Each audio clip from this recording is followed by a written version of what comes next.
Hey there, it's the Board Game Bandit with my first episode of One Gamer's Journey, and it only makes sense for my first episode to talk about Cartagena.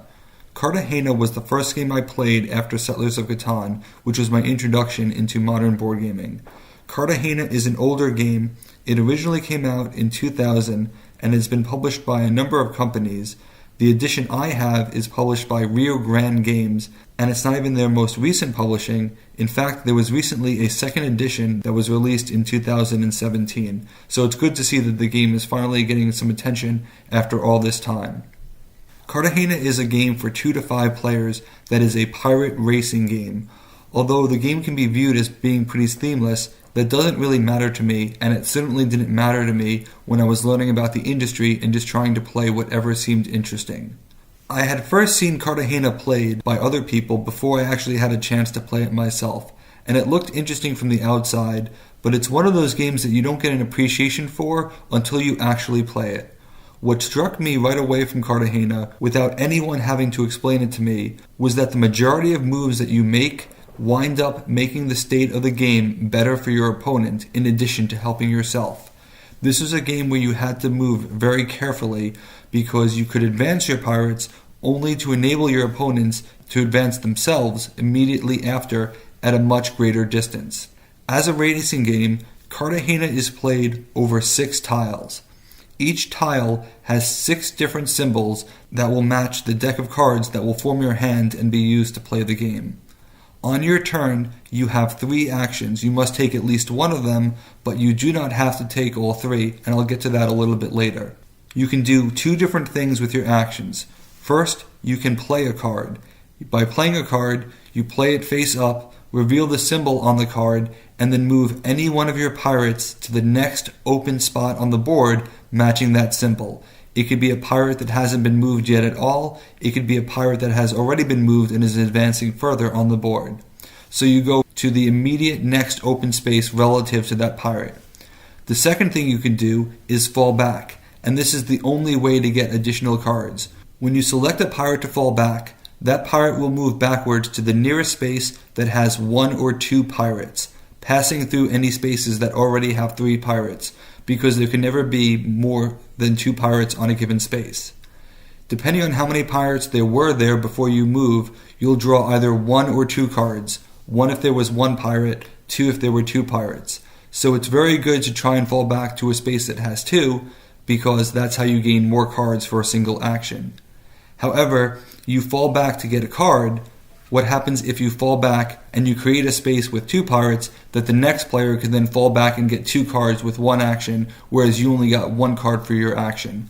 Additionally, if you play a pirate and you play a sword card to move that pirate to the next sword, it's very possible, and most likely going to be the case, that the next player who plays a sword will move even further than you.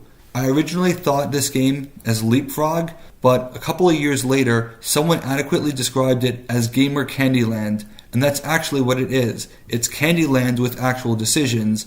In fact, there's really nothing wrong with that comparison, and it could be a way of getting people to play the game without actually having to worry about there being a lot of complexity. Cartagena was never a game that had a lot of rules. In fact, the rules were only 2 pages long, and you could easily condense that into a single page if it weren't for the fact that there are 2 ways to play the game. In the 50 or more playthroughs of this game, I've actually never played the Tortuga version listed in the rulebook. I always play the Jamaica version. In the Jamaica version, when you draw a card, you're drawing blindly from the deck and no one knows what's in your hand. The rulebook says that this requires more luck, but I actually think it reduces the analysis paralysis from what's described in the Tortuga version, which states that there is a row of cards so everybody sees what everybody else is getting and the hands are visible. This would be unfortunate because everyone would be paying attention to what everyone else can do, and I feel like that would just make turns longer, and this isn't meant to be a long game. Cartagena is, and has always been for me, a 30-minute racing game that is a great introduction or a great way to start a game night. But what's really interesting is how I've never gotten tired of this game, playing 50 games or more of it, and the fact that although there are many strategies, I find myself constantly doing the same one over and over again, but really enjoying my experience each time because it's not guaranteed to work.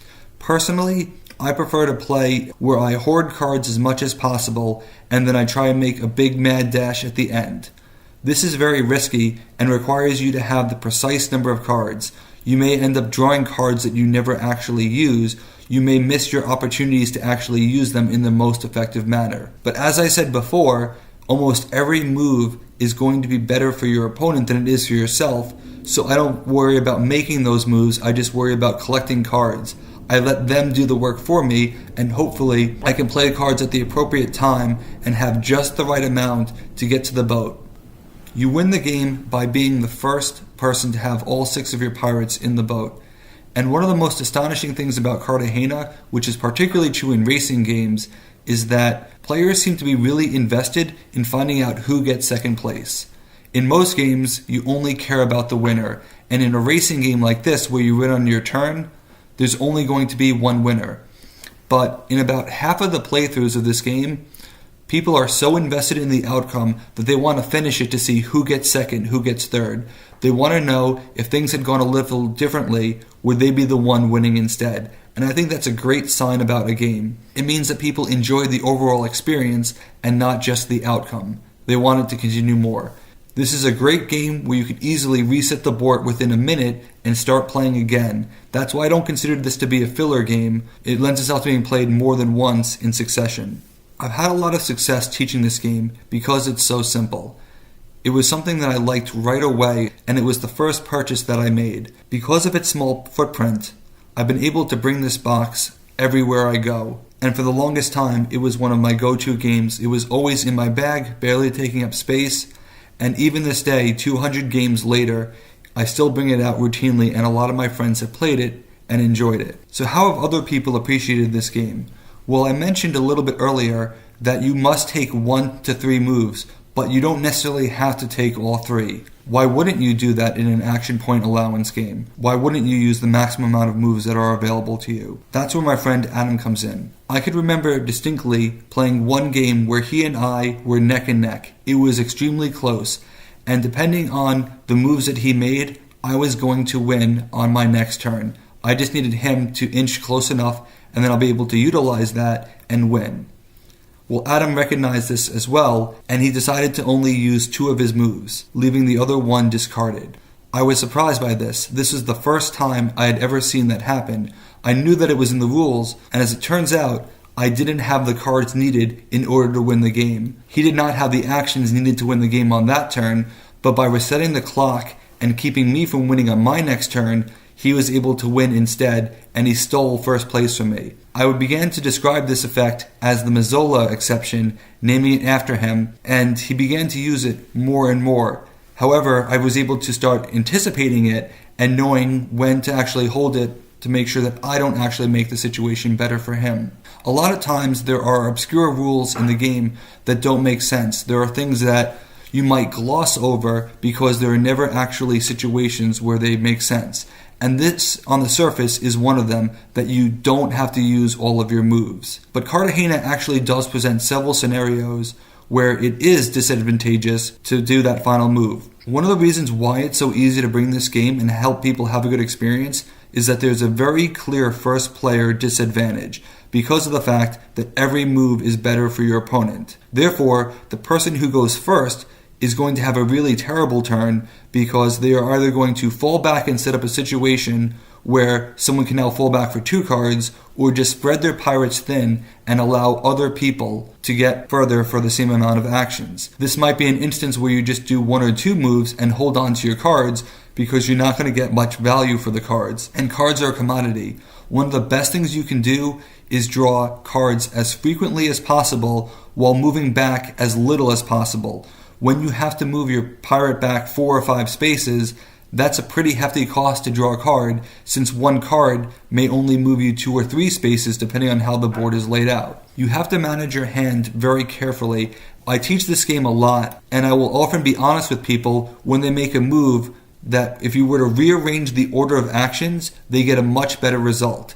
Usually it involves falling back too quickly. They could play a card, then play another card, and then fall the first pirate back and have a gap in between the board. This is a common scenario where people will actually play, and then fall back, and as a result, they don't get the same total distance that they would have gotten in the first scenario. So as you can see, the order of cards played definitely matters, and there's a little bit of experience that comes and makes the game enjoyable as you try to be as efficient as possible. One of the things that I loved about Settlers right away was the fact that it had a modular board, and that way no two games would feel exactly the same. Cartagena does have a modular board as well, although it's not as pronounced. The 6 tiles can be played in any order, and each tile is laid out that way every symbol on the tile has a chance to be in one spot 1 through 6, or the reverse, depending on the orientation. There are pathways that have to be aligned in order to form the board properly. But what this does is it prevents having a problem where swords are empirically more valuable in every game than everything else, or keys are more empirically valuable. By randomizing the order of the symbols on the board, you have to see, alright, what does the symbol mean at this point in time?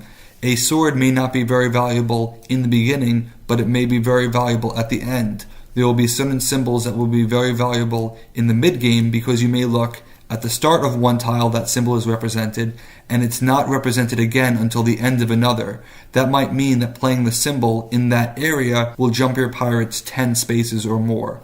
Because this is a math problem that changes every single time, you really don't have a concept of a best first move, and you have to see what's in my hand, what can I use for distances in the early, mid, and late game, and you have to watch that very carefully, and I found that to be very enjoyable, and others have as well.